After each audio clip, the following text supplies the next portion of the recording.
From Bottom to Top, Bottom-Up Marketization. Episode 11. North Korea's market price liberalization to be gradual dual-track system. Creating the miracle on the Taedong River. North Korea's Workers' Party can implement a market economy. Price liberalization is one of the key options when North Korea reforms into a capitalist market economy. Like Russia's shock therapy, large-scale, all-out liberalization carries a high risk of causing chaos, while the prevailing assessment is that China's gradual dual-track approach is more suitable for North Korea's situation. Let's make a comparison on temporary price liberalization. Shock therapy carries significant risks. In early 1992, Russia liberalized most prices all at once. As a result, initial prices skyrocketed.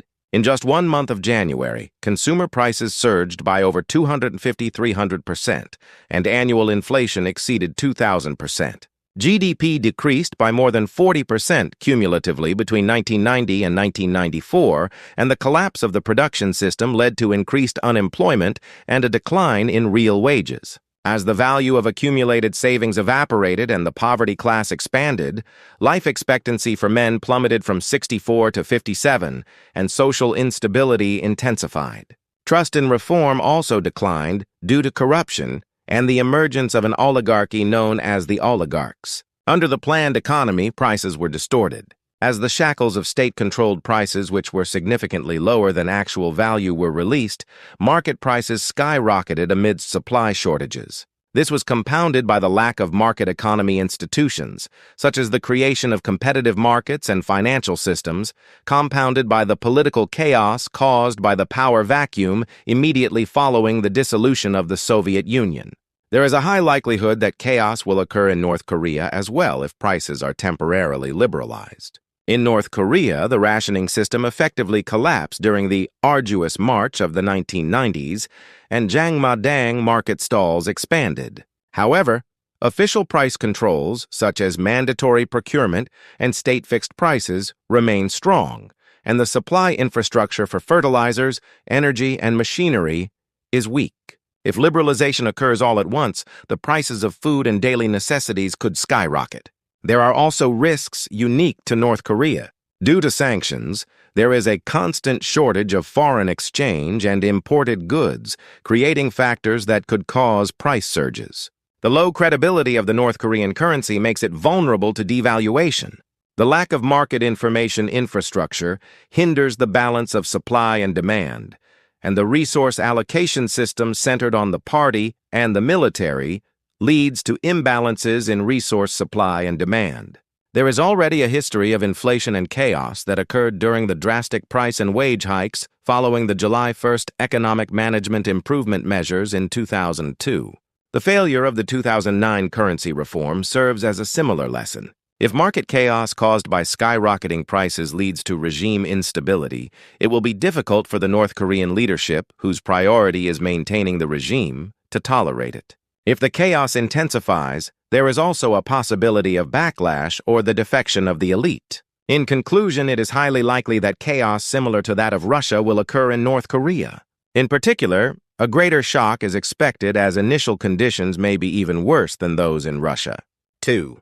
The Chinese-style gradual price liberalization dual-track system has both advantages and disadvantages. China introduced the dual-track price system during the early stages of its reform and opening up in 1978. This method involves running state-controlled planned prices alongside market prices for the free sale of surplus products, gradually integrating them into market prices. Starting with agriculture, it allowed farmers to freely sell surplus products in the market, in addition to planned quotas purchased by the state at low prices. In the phase of gradual expansion, prices were liberalized in the order of consumer goods, followed by capital goods. Instead of lifting prices all at once, market mechanisms were introduced starting from the periphery. Most price integration was completed by the mid-1990s, expanding the market sector while maintaining the remnants of the planned economy. Let us first look at the advantages of this approach. First is the shock mitigation effect. By maintaining the existing planned production and distribution system, it prevents production collapse and large-scale unemployment. It can minimize price spikes in situations of supply shortages. In terms of incentives, farmers and enterprises gain profits from overproduction, thereby increasing their motivation to produce. In fact, China's agricultural productivity surged, contributing to the transition to food self-sufficiency. Pareto improvements are possible. Social instability was minimized by allowing the growth of new market participants in the non-state sector without significantly harming existing stakeholders in state-owned enterprises or the planned sector. Through the accumulation of information and learning effects, resource allocation efficiency was identified via market price signals, enabling gradual price adjustments. Political stability is a significant factor by demonstrating economic performance while maintaining Communist Party control. The support base for reform was expanded. Vietnam Doi Moi also succeeded through a similar gradual approach. However, there are also downsides. It perpetuates inefficiency and distortion over time. The gap between low-cost planned prices and high-cost market prices fuels speculation, leading to corruption and rent-seeking behavior where officials exploit privileges to reap excessive profits.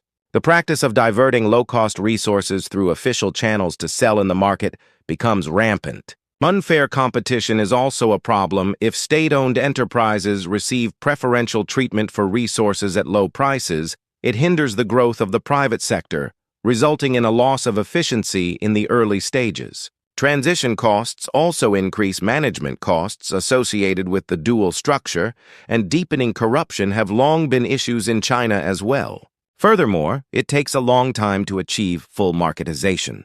It also causes inequality to widen, creating a gap between early beneficiaries, such as bureaucrats and enterprises, and those who do not. Overall, while the Chinese model has strengths in minimizing short-term disruption and inducing long-term growth, side effects accumulate unless institutional reforms, such as corruption management, the rule of law, and competition policies are implemented in parallel. 3.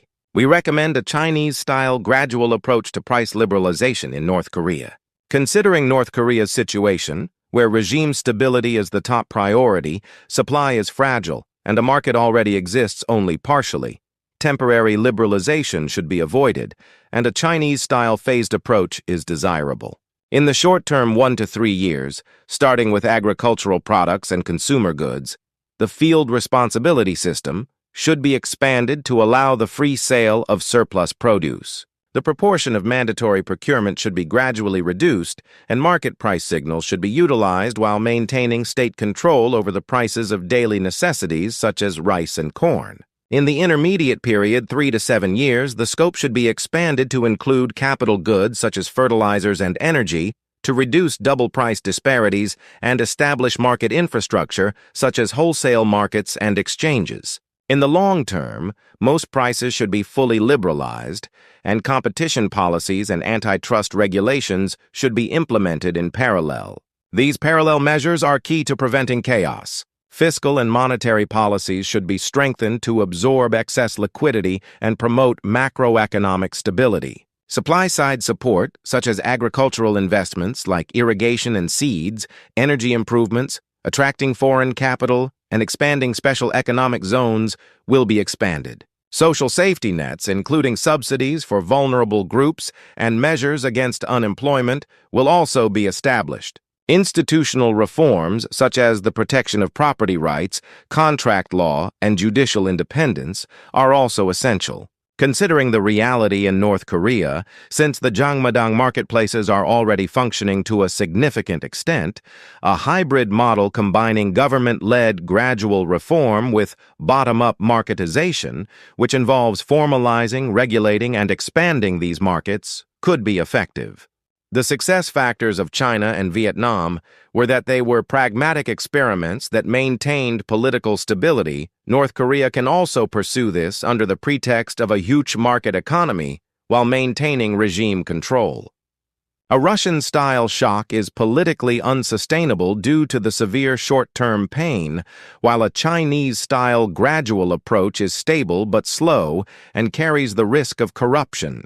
In North Korea's case, political survival is the top priority, making a gradual approach a realistic option. However, Since the easing of international sanctions and external support in technology and capital must be accompanied by these measures to be effective, improving relations with the United States is essential, and the introduction of capitalism and the abandonment of nuclear weapons serve as the decisive foundation for the deal. Next time, we will examine how North Korea should handle real estate, such as land and housing, as it transitions to capitalism. Thank you.